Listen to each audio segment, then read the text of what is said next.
Pixel art, entre mathématiques et histoire des arts.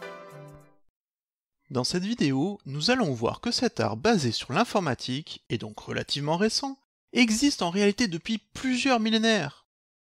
Nous définirons ensuite le pixel, en donnant par la suite des exemples d'applications très diversifiées.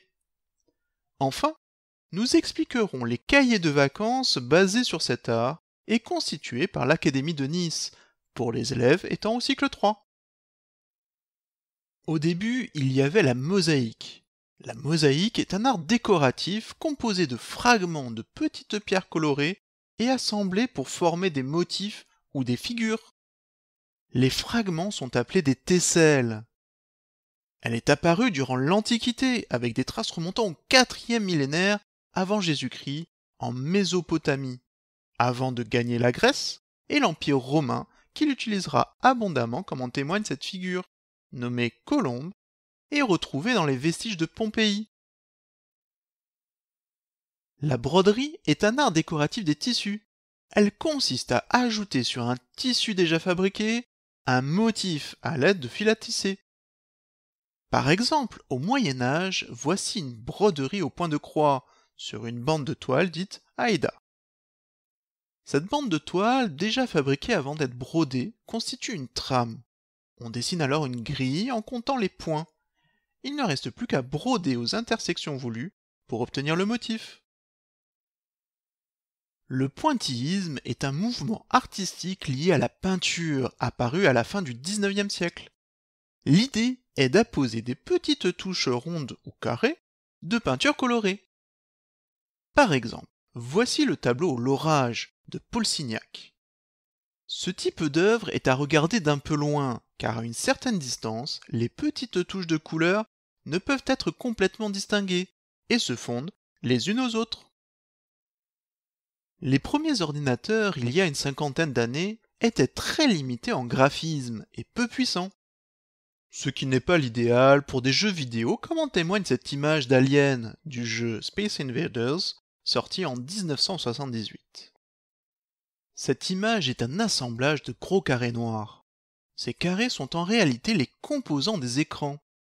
En effet, un écran numérique utilise des petits points de couleur qui vont s'allumer d'une certaine couleur pour former une image, ce qui rappelle les arts précédents.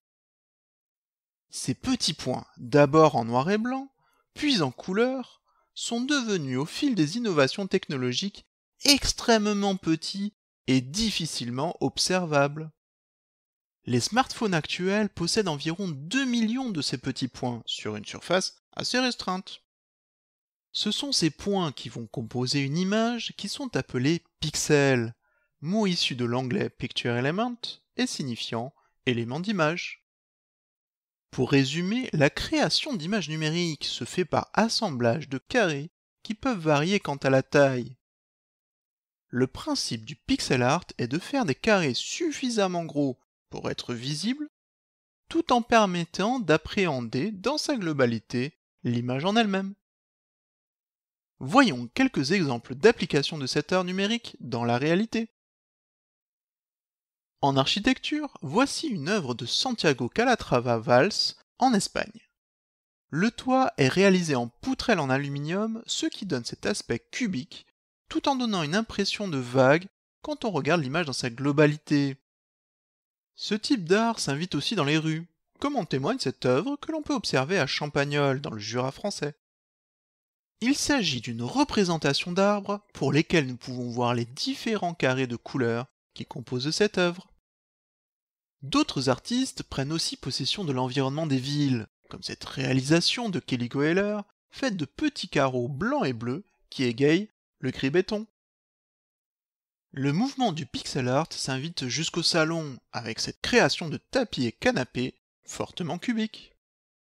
Enfin, nous retrouvons aussi cet art dans des peintures, où chaque personnage ou décor est réalisé par un assemblage de carreaux de couleurs.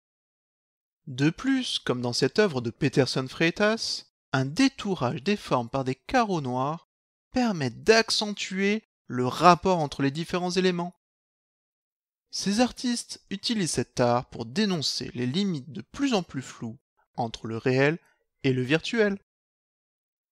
Pour chacun des cahiers de vacances, le but est de réaliser un pixel art différent.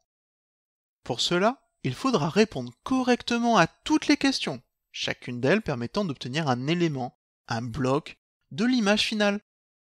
Après avoir fait vérifier les différentes réponses, il faudra repérer et colorier chaque bloc obtenu aux bonnes couleurs, selon le code donné dans le document d'application. Plus concrètement sur les questions, voici un extrait. En tête se trouve le numéro de l'exercice, 7 en l'occurrence ici. La désignation à droite, A2, permet de se repérer dans la grille entière, comme nous le verrons un peu après. Dans le cadre orange se trouve le ou les attendus sur lesquels l'élève sera évalué dans cette question. Cela permet de savoir précisément les différents types de savoirs qu'il faut déployer pour résoudre cette question. Ainsi, certains attendus poseront peut-être des difficultés, ce qui permettra de se focaliser dessus pour y remédier.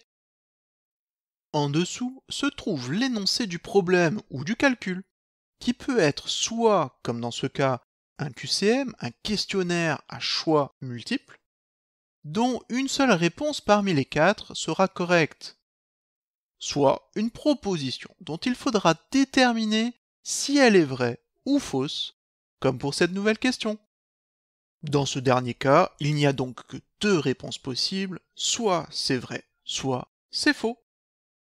En dessous des réponses se trouve associé un bloc coloré, ici de 5 cases sur 5 cases.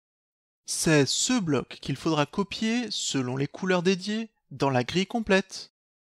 Pour le premier pixel art, les couleurs utilisées sont le noir, d'initiale N, le jaune J, le marron M, le rouge R et le rose saumon d'initiale S. Supposons pour la suite, et il faudra le vérifier, que la réponse vraie soit la bonne. Dans ce cas, il faudra colorier le repère F2 comme indiqué. Cette grille est constituée de 24 secteurs pour le premier pixel art, chacun partagé en 25 carreaux. L'exercice précédent avait pour repère F2. Nous cherchons donc la colonne F, qui est ici la dernière colonne, et la ligne 2. À l'intersection de cette colonne et de cette ligne, il faut donc colorier ce bloc selon la réponse trouvée. Il faut alors colorier en noir les cases dédiées, de même pour le jaune, exactement même place. Il est inutile d'écrire la lettre initiale. Bon courage!